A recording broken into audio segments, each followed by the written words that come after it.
Today we're going to be talking about the Boston Celtics and why they're the best team in the NBA currently. So we're also just going to be, I'm going to chuck some highlights up on the screen for you. But first reason I've got on why they're the best team is the return of Robert Williams III. Robert Williams III is a great shot blocker, as you can see on the screen here. He's a big guy. He plays good defense and the real. Okay, that doesn't mean anything, but LaMelo's a great player. I like LaMelo. But Robert Williams was injured for the first, I don't know how many games, maybe the first 6 weeks of the regular season, and the Celtics were struggling defensively. There he is, big man. Celtics were struggling defensively. They were going great offensively, and that's why they were the 1 seed. The Celtics can currently hold defenses or hold their own on defense and might even, I think they're number 1 in the league in defensive rating, or since December they're number 1 in the league in defensive rating. There's good rebound by Grant, kicks it out, Derek White. The other addition is Malcolm Brogdon leading the second unit off the bench. And we've got, the Celtics have a lot of depth. So Jaylen Brown, who's currently injured, he was injured in this game here against Charlotte. Damn LaMelo. He was injured against this in this game, and he's been injured for a while. He might play today against the Warriors, but JT, it's great. But the Celtics have enough depth to cover injuries and allow not too much of a problem when people like that get injured, and JB's second best player and on the Celtics, but the depth in the team basketball of Boston is just great. Grant Williams, he's been great. He's just solid, big, pretty good defense. And then Smart has really changed. Since last season, Smart was less of a leader, but this year he's became a leader for the Boston Celtics, and it's a massive difference. I think one thing the Celtics need to do here at the trade deadline is they need a backup big, because Cornet's decent, but I don't think he gets rotational minutes, or they trade for a backup wing. And oh wow, what a cut. They trade Sam Hauser.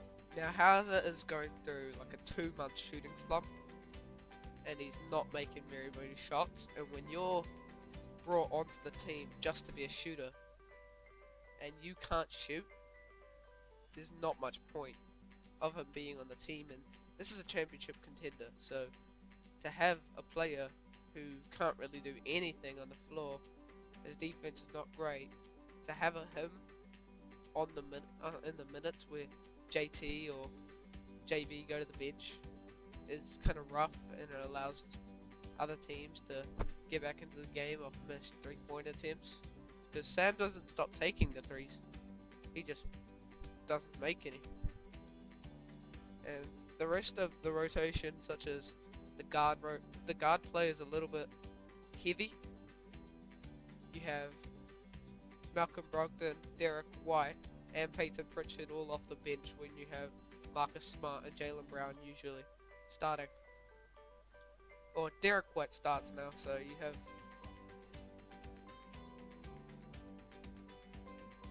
Tatum scored 51 in this game, so Jason Tatum. He's gonna Tatum. And yeah, I think one of the big aspects also is just how good the chemistry between this team is. Like, they always make the extra pass, and how well they shoot. So it's a bit sad that Danilo Gallinari got injured before the season. he could have taken Sam's minutes, and but I think the Celtics have really improved their defensive abilities, and they just almost everybody, except Robert Williams, everybody on the team could make a three, and I think their offense is just very, very strong, and can't really stop their offense, so you have to play better offense, and then their defense weighs you down, and that's why I think they're the greatest team. You have Grant Williams, Malcolm Brogdon, Derek White. You have great players on this team, and I think during the trade deadline you're gonna have a little trade. You're not gonna see the Boston Celtics be the most active team in the trade deadline because of their current rosters. Like, they're doing great, and you might see maybe a small trade. And you see Peyton Pritchard, he almost gets lost in the rotation. You have Brogdon off the bench, you have Derek White, you just have a lot of guards, and you can't really find minutes for Peyton. And the only reason Peyton Pritchard here is getting minutes here is because Jaylen Brown's injured, and once JB's back, he's not going to really find minutes. And I don't want to trade. I don't want the Celtics to trade Peyton Pritchard because I see his potential. But I think the Celtics are going to trade him, or they're going to like do something to get him more minutes. Or I think this is what I would do for the trade deadline. I would trade Sam Hauser and maybe a pick, two first-round picks, to get maybe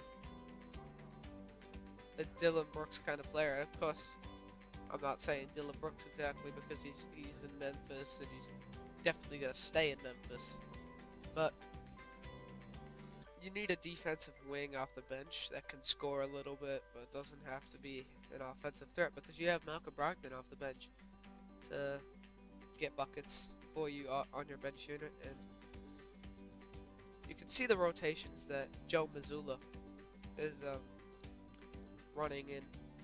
Let's look at this one here. Derek White, Al Horford being the 5. Marcus, three guards with that rotation. Marcus Smart, Malcolm Brogdon, Derek White.